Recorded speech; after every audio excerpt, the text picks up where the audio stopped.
The fluorescent lights of St. Mary's General Hospital cast harsh shadows across the polished linoleum floors as Valentina, Viper, Kozlov pushed her cleaning cart down the emergency room corridor.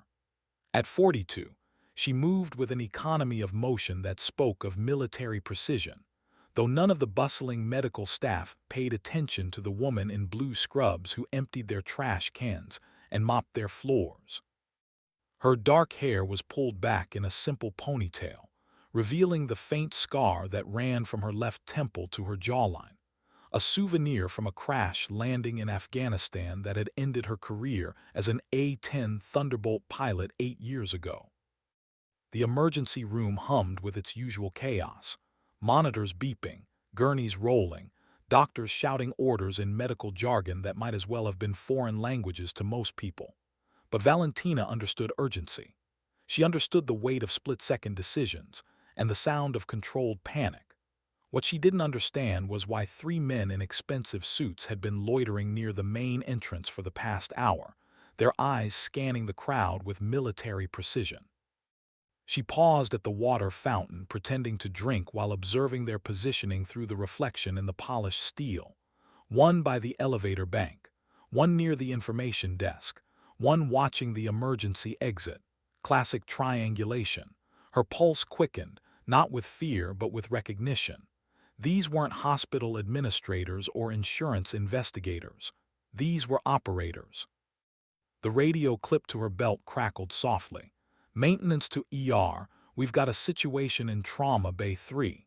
Dr. Martinez's voice carried an edge she'd never heard before.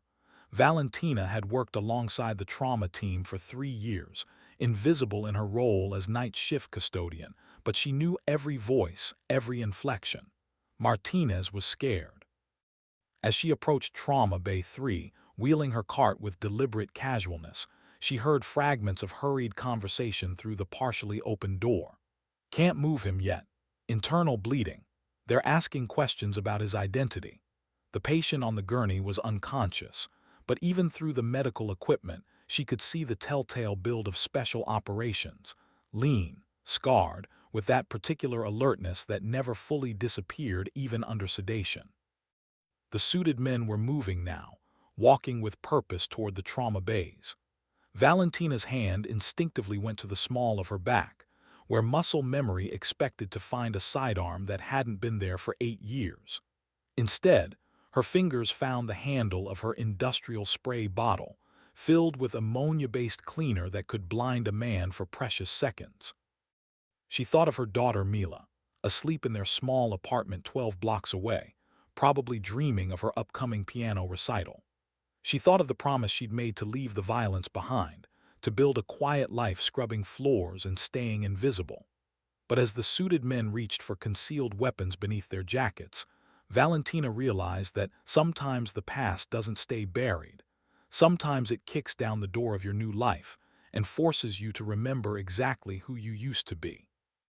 The first man's hand was already inside his jacket when Valentina stepped out of the shadows, her cleaning cart positioned strategically between him and the trauma bay door. Her voice carried the calm authority of someone who had talked pilots through emergency landings, while enemy fire lit up the night sky. "Gentlemen," she said quietly, "I think you're lost." The emergency room continued its controlled chaos around them, but in that moment, 3 predators found themselves face to face with an apex predator they had mistaken for prey. Valentina Kozlov had spent 8 years learning to be invisible, but she had never forgotten how to be lethal. The lead operative's eyes narrowed as he took in her stance, feet shoulder-width apart, weight distributed, ready to move in any direction. Something flickered in his expression, a recognition that the woman in Janitor's scrubs wasn't quite what she seemed. His hand froze halfway to his weapon. "Ma'am, we're federal agents conducting official business," he said, showing a badge that looked authentic but felt wrong in ways Valentina's trained eye immediately detected. The leather was too new, the metal too shiny, and his grip betrayed a nervousness that real federal agents rarely displayed. Behind her, she could hear Dr. Martinez working frantically on the patient, the steady beep of monitors punctuating the tension like a metronome counting down to violence. The patient's breathing was shallow, labored, but something about his positioning suggested he wasn't as unconscious as he appeared to be. Special operations personnel were trained to maintain situational awareness even under medical sedation, a skill that had saved countless lives in hostile territory. Federal agents don't usually travel in three-man kill teams, Valentina replied, her voice carrying just enough volume to alert the medical staff without causing panic among the civilian patients. And they definitely don't position themselves for crossfire in a hospital emergency room. The second operative had moved closer to the elevator bank, cutting off the most obvious escape route. The third maintained his position near the emergency exit, but his hand was now resting on what appeared to be a concealed submachine gun, professional-grade hardware for a simple federal investigation. Dr. Martinez appeared in the doorway of Trauma Bay 3, his surgical gloves still bloody. "What's going on out here?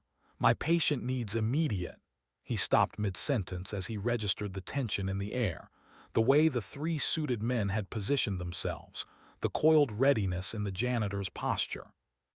"Doctor, I think you should step back inside," Valentina said without taking her eyes off the lead operative, "and maybe activate whatever security protocols this hospital has for unusual situations." The operative's facade cracked slightly. "Look, lady, you're interfering with federal business. Walk away now and pretend you didn't see anything and nobody gets hurt." Valentina had heard similar words before, shouted over the roar of helicopter rotors as she provided close air support for ground teams under fire. The tone was always the same, desperation masquerading as authority, fear pretending to be confidence. She knew the difference because she had lived the difference. "I've heard that line before," she said, shifting her weight almost imperceptibly. "Usually right before people start shooting." Her hand moved to the spray bottle at her belt, but her real weapon was the 8 years of tactical knowledge that nobody could take away from her, no matter how many floors she mopped or how many trash cans she emptied. The monitors in Trauma Bay 3 began beeping more rapidly, and Dr. Martinez's voice carried a new urgency as he called for additional medical personnel. Whatever was happening to their mysterious patient, his condition was deteriorating. The suited men exchanged glances, and Valentina read the silent communication between them like pages from a manual she had written herself. They were running out of time, and desperate men in tactical situations made predictable mistakes. The first mistake came when the lead operative reached for his weapon with his primary hand, while maintaining eye contact, a textbook error that telegraphed his intentions like a neon sign. Valentina moved before his fingers cleared the holster, spraying industrial-strength ammonia cleaner directly into his eyes, while simultaneously kicking her cleaning cart toward the second operative's knees. The hospital corridor erupted into controlled chaos as years of suppressed muscle memory took control of Valentina's movements. She had flown combat missions over some of the most dangerous territory on Earth, but nothing had prepared her for the surreal experience of fighting for her life, while surrounded by the antiseptic smell of hospital corridors and the distant sound of medical equipment keeping strangers alive. The lead operative stumbled backward, clawing at his burning eyes and firing blind shots that shattered ceiling tiles and set off fire alarms throughout the building.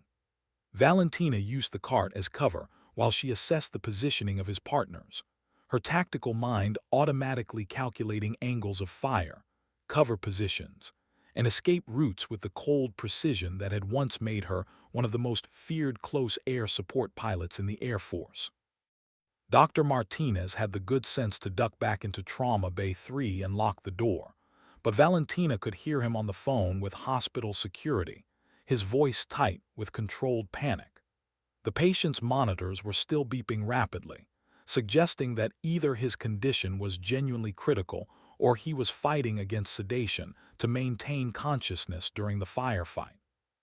The second operative had recovered from the cart collision, and was bringing his weapon to bear when Valentina demonstrated why janitors have access to every part of a hospital, including the industrial supply closets. The fire extinguisher she had grabbed during her role behind the nurse's station discharged with a whoosh that filled the corridor with chemical foam and reduced visibility to near zero. In the white, choking cloud, training took over completely. Valentina moved through the foam with the confidence of someone who had navigated sandstorms and smoke screens at altitude, while her opponents stumbled and fired at shadows. She could hear their breathing, their footsteps, their muttered curses, and each sound painted a tactical picture in her mind. The third operative, stationed near the emergency exit, made the mistake of trying to coordinate the attack over radio communication, forgetting that anyone with military experience would recognize the sound of tactical chatter in a combat situation. His position betrayed, he became Valentina's primary target. She emerged from the foam cloud behind him like a ghost made manifest, the heavy-duty cleaning supplies in her cart transformed into improvised weapons. The industrial floor buffer cord wrapped around his ankles with practiced precision, sending him sprawling while his weapon skittered across the polished linoleum. Hospital security arrived to find 3 unconscious men in expensive suits, a corridor that looked like a war zone, and a janitor in blue scrubs calmly zip-tying the intruders with cable ties from her maintenance kit. Valentina was breathing hard but steady, her hands remarkably calm for someone who had just fought off 3 armed assailants with cleaning supplies and pure tactical skill. "Call the police," she told the bewildered security guards, "and tell them to bring someone from the Federal Task Force for Human Trafficking. These men aren't federal agents, and that patient in Trauma Bay 3 isn't just another overdose victim." As she spoke, she noticed something that made her blood run cold. The lead operative's sleeve had ridden up during the struggle, revealing a tattoo that she recognized from classified briefings 8 years ago, the mark of a mercenary organization that specialized in extracting high-value targets from protective custody. Whatever secret the unconscious patient in Trauma Bay 3 was carrying, someone was willing to kill for it. And Valentina Kozlov, former combat pilot turned hospital janitor, had just painted a target on her back by standing between predators and their prey. Dr. Martinez emerged from Trauma Bay 3 as the police sirens grew louder in the distance. His face was pale but determined, and he carried a small digital device that Valentina recognized as an encrypted communication tablet, military grade, not medical equipment. "He's awake," Martinez said quietly, "and he's been asking for someone called Viper." Valentina's heart stopped. Viper had been her call sign, known only to her squadron and the special operations team she had supported during her tour in Afghanistan. The patient wasn't just carrying secrets, he was carrying her secrets. Someone from her past had found her, and with them had come the violence she thought she had left behind forever. The police would arrive soon, followed by real federal agents and probably military intelligence. Questions would be asked that she couldn't answer without revealing an identity she had spent 8 years burying.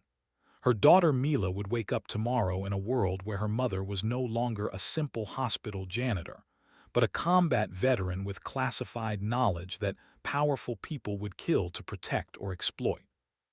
She looked at the 3 unconscious mercenaries, then at Dr. Martinez holding the encrypted tablet, then at the trauma bay door behind which lay a man who knew secrets that could destroy the quiet life she had built. For 8 years, she had mopped floors and emptied trash cans and convinced herself that she could leave the warrior behind. But warriors don't retire. They just wait for the next battle to find them. The patient's voice drifted through the trauma bay door, weak but clear. "Tell Viper that Reaper Squadron is compromised. Tell her they're coming for Ghost Protocol." Valentina closed her eyes and felt the weight of 8 years of carefully constructed normalcy crumble around her. Ghost Protocol was supposed to be dead and buried, along with the 6 pilots who had carried out missions, so classified that their existence had been erased from official records. She was supposed to be the only survivor. But if someone was hunting Ghost Protocol operatives, then her daughter was in danger, her new life was over, and the woman who had once been feared in the skies over Afghanistan would have to fly again, even if this time her wings were made of secrets and her weapons were the truth. Dr. Martinez held out the encrypted tablet. "I think this is for you," he said quietly, "and I think our patient has been protecting it with his life." As Valentina took the device, her fingers automatically found the activation sequence that she hadn't used in 8 years. The screen flickered to life, displaying a message that made her hands tremble. Ghost Actual 2 Viper, Sanctuary COMPROMICD. Extraction Protocol Alpha. Your daughter is not safe. The fluorescent lights seemed to dim as the full scope of the situation became clear. This wasn't just about her past. It was about her future, her daughter's future, and the futures of however many Ghost Protocol operatives were still alive and hiding in plain sight across the country. She had thought she was done being a pilot, done being a warrior, done being someone who made life-and-death decisions while enemy fire lit up the sky. But as police cars surrounded the hospital and federal agents prepared to ask questions she couldn't answer honestly, Valentina realized that some responsibilities never end. They just go dormant until the moment they're needed most. Her call sign had been Viper for a reason. Vipers strike without warning, with precision, and with lethal effectiveness. For 8 years, she had kept her fangs sheathed, content to be invisible and harmless. Now someone was threatening her daughter, hunting her squadron brothers, and trying to expose secrets that had been classified for reasons that went far beyond national security. The mercenaries in the corridor had been just the beginning, a probe to test her defenses and confirm her identity. The real war was about to begin, and this time, she wouldn't be fighting from the cockpit of an A-10 Thunderbolt. This time, she would be fighting on the ground, in hospitals and neighborhoods and school parking lots, protecting not just military secrets but the innocent life she had built in the wreckage of her service. As the first police officers entered the hospital, Valentina made a decision that would change everything. She activated the encrypted tablet's emergency beacon, sending a signal that would reach any surviving Ghost Protocol operatives within 500 miles.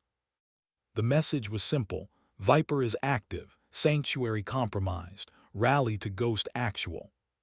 For 8 years she had been Valentina Kozlov, hospital janitor and single mother. Now she was Viper again, and Viper had never lost a mission. The war for Ghost Protocol had begun, and it would be fought in the shadows of civilian life by warriors who had learned to be invisible, but had never forgotten how to be lethal. The hospital corridor might have been cleaned of blood and broken glass, but the real battle was just beginning, a battle that would determine whether the secrets of Ghost Protocol would die with its operatives, or whether the ghosts would rise again to protect the lives they had built in the aftermath of classified wars. Police Detective Sarah Chen entered the hospital with the weariness of someone who had seen too many crime scenes that made no sense. The initial report had described a janitor fighting off 3 armed men with cleaning supplies, which sounded like either an elaborate hoax or the beginning of a very strange case.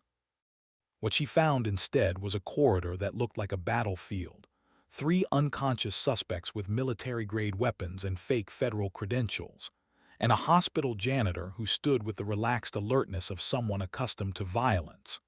Valentina Kozlov's personnel file showed 3 years of exemplary service at St. Mary's, no criminal record, and a work history that included a gap from 2010 to 2018 listed simply as military service. "Ms. Kozlov," Detective Chen said, studying the woman who had somehow single-handedly neutralized 3 armed assailants, "I'm going to need you to walk me through what happened here." Valentina met her gaze steadily. 8 years of living as a civilian had taught her how to navigate law enforcement interviews without revealing classified information, but the encrypted tablet hidden in her cleaning cart contained evidence that could either save her life or destroy it. 3 men were loitering near the hospital entrance for over an hour, she replied. Their positioning and behavior suggested hostile intent toward a patient in Trauma Bay 3. When they moved to access the trauma bay with weapons drawn, I intervened using available resources. Detective Chen looked at the scene again. Shattered ceiling tiles from gunfire, chemical foam from the fire extinguisher, industrial equipment repurposed as weapons, and 3 unconscious suspects secured with zip ties. The available resources explanation didn't quite account for the tactical precision evident in the aftermath. Available resources, the detective repeated. You took down 3 armed men with cleaning supplies. I had the advantage of knowing the terrain, Valentina said, which was technically true but barely scratched the surface of the tactical knowledge she had applied to the situation. They were operating in an unfamiliar environment with poor visibility and multiple obstacles. Dr. Martinez appeared at Detective Chen's shoulder, still wearing surgical gloves and carrying the weight of someone who had witnessed something far beyond normal hospital protocol. Detective, I think there's something you should know about our patient in Trauma Bay 3. The patient, if that's what he truly was, had regained consciousness shortly after the shooting stopped. He refused to provide identification, but displayed knowledge of medical procedures that suggested military training. More concerning was his insistence that he would only speak to someone called Viper, and his warnings about additional threats to hospital security. He's been asking for Ms. Kozlov specifically, Dr. Martinez continued, using what appears to be military terminology. Detective Chen's instincts, honed by 15 years of police work, told her that she was looking at the tip of something much larger and more dangerous than a simple hospital security incident. The fake federal agents, the military equipment, the patient with classified knowledge, and the janitor with combat skills, all of it pointed to the kind of case that typically got transferred to federal jurisdiction within hours. Ms. Kozlov, she said carefully, is there anything else you think I should know about this situation? Valentina considered her options.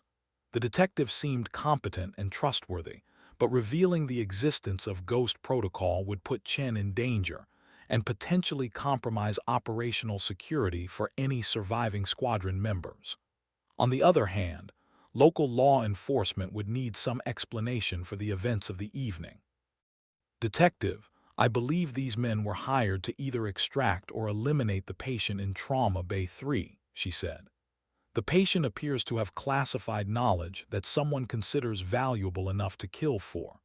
I would recommend contacting federal authorities, the real ones, and requesting protective custody for both the patient and any hospital staff who witnessed tonight's events. What she didn't say was that the encrypted tablet in her cart contained communications from other Ghost Protocol operatives reporting similar incidents across the country. Someone was systematically hunting down the survivors of classified missions, and the attack on St. Mary's Hospital was just one move in a larger game. Detective Chen studied Valentina's face, reading the subtext in her carefully neutral expression. And what about protective custody for you, Ms. Kozlov? Something tells me these men weren't just interested in the patient. Before Valentina could answer, her phone buzzed with a text message from her daughter's school. Emergency contact needed. Mila has been picked up by individuals claiming to be federal agents. Please contact school administration immediately. The blood drained from Valentina's face as the full scope of the threat became clear. The attack on the hospital hadn't been about extracting the patient.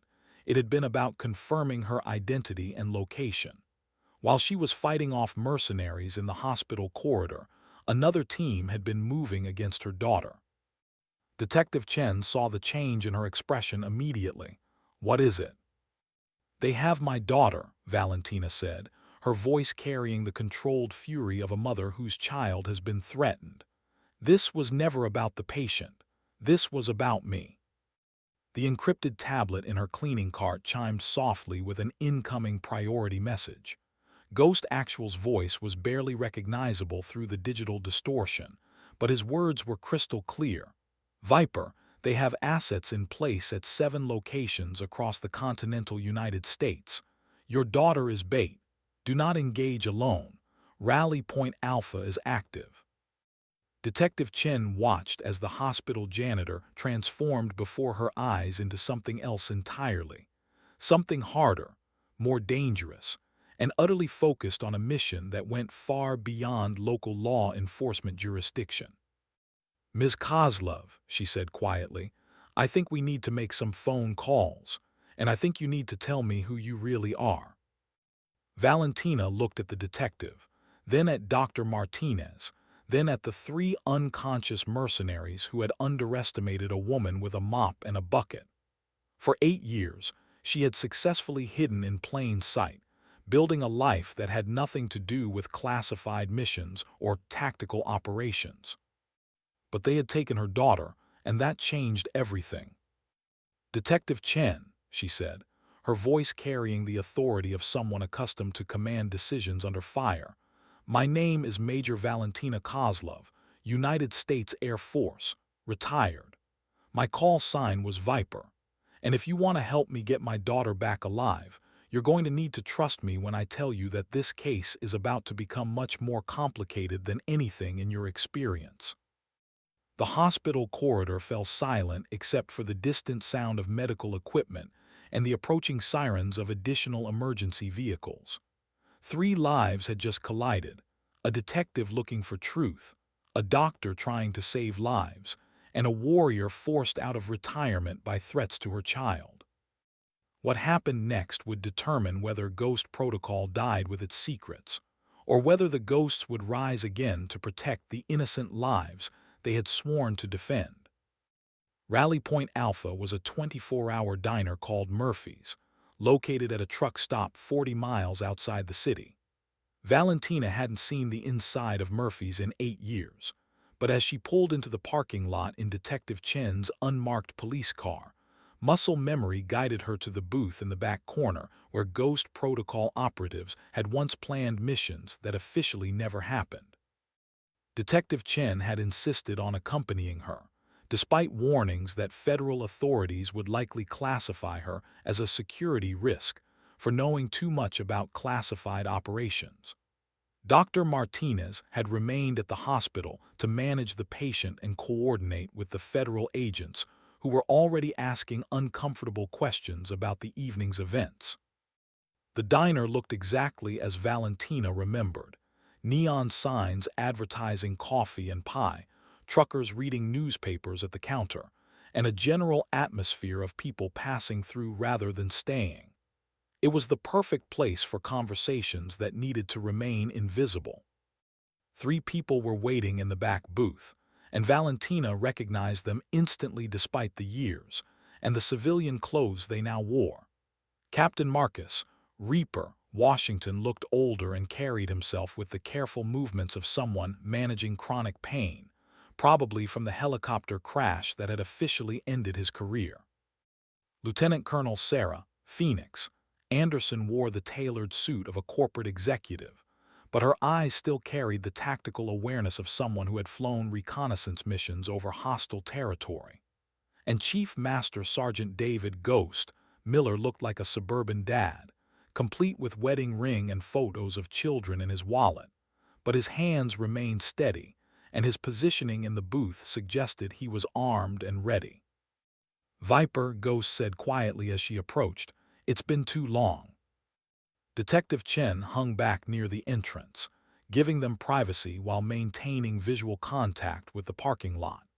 She had agreed to provide law enforcement coordination for their operation, but she was clearly struggling with the ethical implications of supporting what might technically constitute vigilante activity. "They have Mila," Valentina said without preamble, sliding into the booth. "School administration says federal agents picked her up 3 hours ago, but no federal agency has any record of the pickup." Phoenix nodded grimly. "Same pattern across 7 cities. They're taking family members to force us into the open.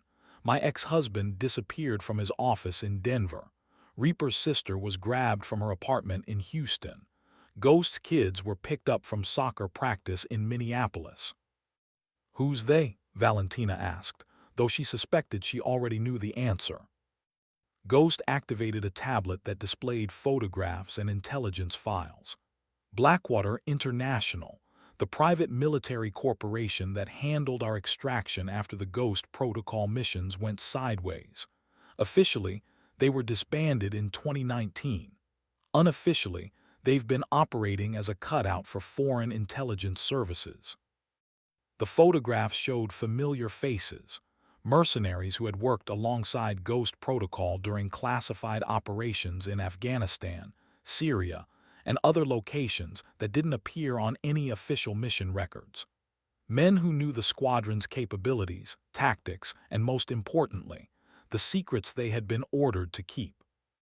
They're being paid to clean up loose ends, Reaper said, his voice carrying the weariness of someone who had seen too many friends die for political convenience. Someone in Washington decided that Ghost Protocol operatives represent a security risk in the current political climate. Valentina studied the intelligence files, noting the thoroughness of the operation against her squadron. Bank records, employment histories, family members, daily routines, everything needed to neutralize experienced operators who had spent years learning to be invisible. "How many of us are left?" she asked. 6 confirmed KIA in the past 18 months, Phoenix replied. Made to look like accidents, suicides, or random violence. We're the last 4 active Ghost Protocol operatives, and they have our families. Detective Chen approached the booth, her expression tense. "Ms. Kozlov, I just received word from federal authorities. There's no record of your daughter being picked up by any legitimate agency, and the FBI is opening a kidnapping investigation. But they want to interview you about your military service, and they're asking questions about classified operations." The trap was closing from multiple directions. Blackwater International was using their families as bait, while federal authorities investigated Ghost Protocol operatives as potential security risks. Any move they made to rescue their loved ones would be interpreted as evidence of guilt or instability. "Classic pincer movement," Ghost observed. "Force us to choose between protecting our families and protecting operational security. Either way, we're neutralized as threats to whatever political agenda is driving this operation." Valentina thought of her daughter, probably terrified and confused in some anonymous safe house, surrounded by men who would kill her without hesitation if it served their operational objectives. She thought of the quiet life they had built together, the piano recitals and homework sessions and bedtime stories that had helped her forget the weight of classified missions. But she also thought of the oath she had taken as an Air Force officer, the responsibility to protect and defend that extended beyond her military service. Ghost Protocol had been created to handle threats that couldn't be addressed through normal military channels. The fact that they were now being hunted by their own government didn't change the fundamental mission. "We go operational," she said quietly. "Full Ghost Protocol activation. We get our families back, we neutralize the Blackwater International threat, and we expose whoever's pulling the strings in Washington." Detective Chen looked alarmed.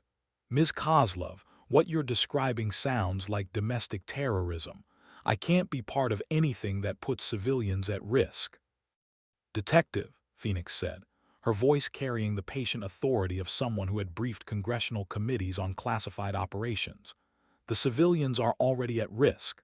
Our families are being held hostage by mercenaries with no legal authority. The federal agencies that should be protecting them are instead investigating us as security threats. We're not talking about domestic terrorism.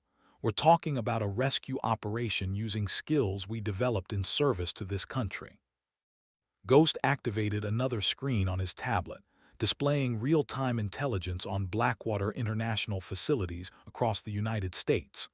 We have 18 hours before they start executing family members to force compliance. Standard hostage protocol gives them leverage for approximately 24 hours, after which they'll assume we're not cooperating and begin eliminating evidence. The diner suddenly felt much smaller as the weight of the situation settled over them. 4 highly trained military personnel, unofficially dead according to classification protocols, were planning to go to war against a private military corporation that had the backing of unknown elements within the federal government. Detective Chen sat down at the booth, her expression troubled but resolute.